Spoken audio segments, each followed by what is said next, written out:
पद्म भूषण मानस मर्मज्ञ पंडित राम किंकर उपाध्याय का जन्म शताब्दी वर्ष कार्यक्रम में सीएम योगी आदित्यनाथ। सीधी तस्वीरें लखनऊ से।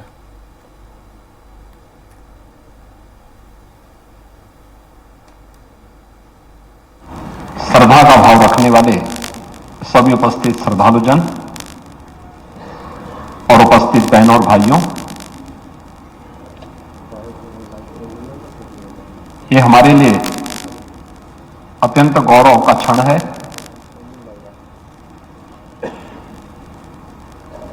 कि आज हम सब एक ऐसे महापुरुष के जन्म शताब्दी समारोह के आयोजन के साथ जुड़ रहे हैं, जिनका पूरा जीवन सनातन धर्म के मूल्यों के लिए, प्रभु श्री राम के उन आदर्शों, मूल्यों और मर्यादाओं के लिए समर्पित था जिन पर सनातन धर्म टिका हुआ है। ऐसे पंडित राम किंकर उपाध्याय जी महाराज के जन्म शताब्दी समारोह का आयोजन आज प्रदेश की राजधानी लखनऊ में आयोजित हो रहा है। मैं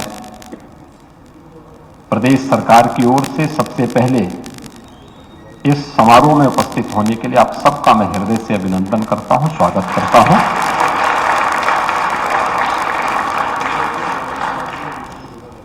यजुर्वेद में हमारे मंत्र दृष्टा ऋषियों ने एक बात कही कि वेदाहमेतम पुरुषम महांतम। महापुरुष के लक्षण क्या है? दो प्रकार के पुरुषों की चर्चा शास्त्रों में होती है। एक साधारण पुरुष हैं जिन्हें शास्त्रीय भाषा में प्राकृत पुरुष कहते हैं, और एक है विशिष्ट पुरुष। भौतिक दृष्टि से दोनों में बहुत अंतर नहीं होता, लेकिन परिणाम बता देते हैं कि इसमें कुछ विशिष्टता है। और विशिष्टता उनके कार्य बता देते हैं। और युग तुलसी के रूप में विख्यात पूज्य राम किंकर जी महाराज की पूरा जीवन तुलसी साहित्य के प्रति, मानस के प्रति समर्पण का था। उसकी एक विशिष्ट व्याख्या और चिंतन के माध्यम से एक विशिष्ट शैली का उन्होंने सूत्रपात किया। हमें इस बात को याद रखना होगा कि लकीर का फकीर जो बनता है वह साधारण होता है, लेकिन लीक से हट करके जो विशिष्ट कार्य करता है वही विशिष्ट होता है और वही महापुरुष होता है।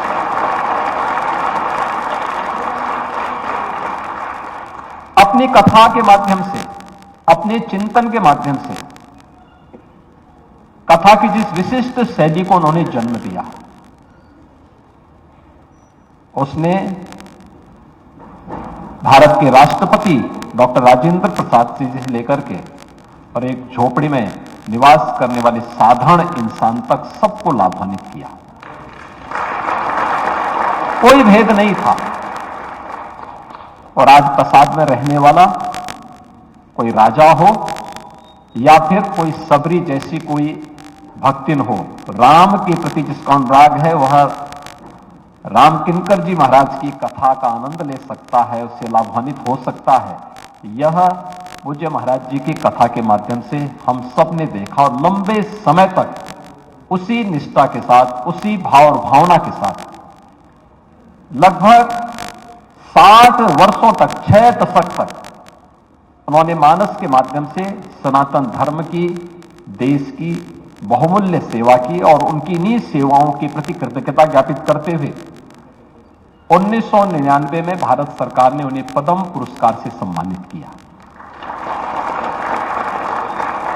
देश और धर्म के लिए उनकी जो निस्वार्थ सेवाएं थी, उन निस्वार्थ सेवाओं के लिए, और ये हम सबका दायित्व बनता है कि ऐसे महापुरुष के प्रति सम्मान का भाव हम सब रखें। मुझे बहुत अच्छा लगा कि जब पूज्य महाराज जी की जन्म शताब्दी वर्ष की बात आई, 1 नवंबर 2024 को उनके 100 वर्ष पूरे होंगे, यानी दीपावली का अवसर होगा, दीपोत्सव का आयोजन होगा। कितना अच्छा संजोग है, जिनका पूरा जीवन प्रभु राम के चरणों में समर्पित था। ऐसे पूज्य राम किंकर जी महाराज की जन्म शताब्दी वर्ष है और जन्म शताब्दी वर्ष में 500 वर्षों के बाद अयोध्या में रामलला प्रकट हो विराजमान हो चुकी है। ये सच्ची श्रद्धा का इससे अद्भुत उदाहरण दूसरा आपको नहीं मिलेगा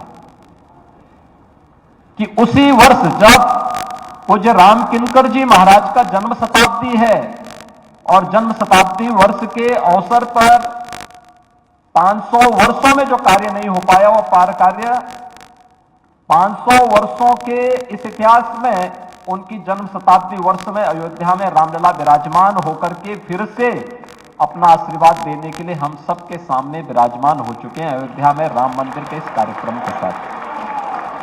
तो स्वाभाविक रूप से एक तो ये कार्य यहां पर हम सबको देखने को मिला, और दूसरा मैंने देखा जैसे हुआ तो किशोर टंडन जी का, मंदाकिनी जी का, चित्रकूट से, अन्य जगहों से निमंत्रण आने प्रारंभ हो गए कि हम लोग युग तुलसी के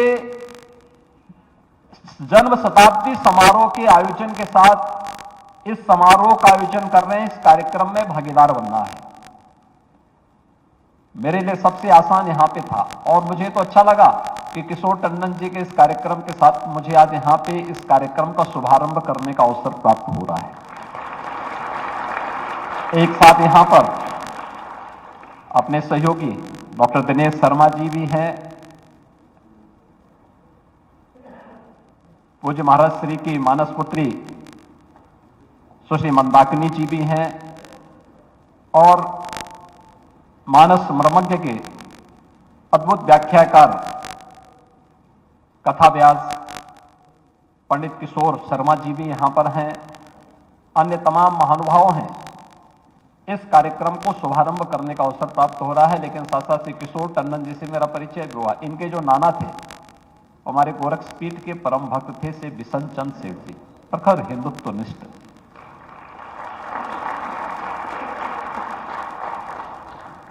अपने समय के अद्भुत हिंदुत्व के व्याख्याकार, जिन्होंने किसी के सामने इन मूल्यों के लिए, इन आदर्शों के लिए किसी बड़ी से बड़ी ताकत के सामने कभी नहीं झुके। और बिशन चंद सेठ जी की वो परंपरा आज भी यहां पर उस रूप में ये लोग, इनका परिवार शाहजहांपुर में और अन्य स्थानों पर ये लोग आज भी उस परंपरा को निर्वहन उसी रूप में, उसी श्रद्धा भाव के साथ कर रहे हैं। बहुत कम देखने को मिलता है कि एक परिवार उस परंपरा का निर्वहन करते हुए आज भी काम कर रहा हो। सदग्रस्तों में बहुत कम देखने को मिलता है। और मुझे अच्छा लगा, जापान बाबू के पुत्र भी यहां पर हैं, मैं देख रहा था, वे आज इसी वर्ष उनका शरीर शांत हुआ है, लेकिन वे यहां पर हैं, और भी अन्य लोगों ने इस कार्यक्रम में सहभागिता की है। और ये चलना चाहिए कार्यक्रम। पूज्य राम किंकर जी महाराज भौतिक देह से हम सबके बीच में नहीं है। सन 2002 में वे भौतिक रूप से हमारे बीच से, हमसे भले ही अलग हुए हों, लेकिन उनकी कथा, उनकी रचनाएं आज भी हम सबको एक नई प्रेरणा देती है, एक नई दिशा देती है। श्री राम जन्मभूमि आंदोलन के दौरान इन कथाओं ने बहुत बड़ी जागरूकता का काम किया। यह जन जागरण उसी प्रकार का था जैसे मध्यकाल में तुलसीदास जी ने किया था। याद करिए, यह देश जब विदेशी आक्रांताओं से आहत हो रहा था, उस समय, उस कालखंड में तुलसीदास जी ने रामचरितमानस के माध्यम से जन चेतना को गांव-गांव में जागरूक करने का काम किया था। रामलीलाओं का मंचन किया था। रामलीलाओं के माध्यम से उन्होंने एक एक गांव को जोड़ने का काम किया था। आज भी गांव-गांव में रामलीलाओं का आयोजन बिना किसी सरकार की आश्रित होकर के आम जनमानस करता है। उसी श्रद्धा भाव के साथ सभी पात्र ऋषि गांव के नौजवान बनते हैं। उनके अंदर कला एक नए रूप में देखने को मिलती है। संवाद की अपनी एक शैली वहां गांवों के अंदर अलग अलग स्तर पर देखने को मिलती है। गांव में सामाजिक सद्भाव स्थापित होता है। सनातन धर्म के मूल्य मजबूत होते हैं। और उस समय तुलसीदास जी को भी तमाम प्रलोभन आए थे। बहुत सारे लोगों ने कहा तुलसीदास जी को कि आप भी बादशाह के दरबार में आइए, आपको भी नवरत्न से लोग सम्मानित करेंगे। उन्होंने कहा कौन बादशाह? कहा अरे राजा भारत का। उन्होंने कहा नहीं, भारत का एक ही राजा है और राम है। और भारत की रामलीलाओं में आज भी यह मंत्र और यह नारा गूंजता है, बोले राजा रामचंद्र की जय की बात ये तुलसीदास जी ने उस कालखंड में दिया था नारा।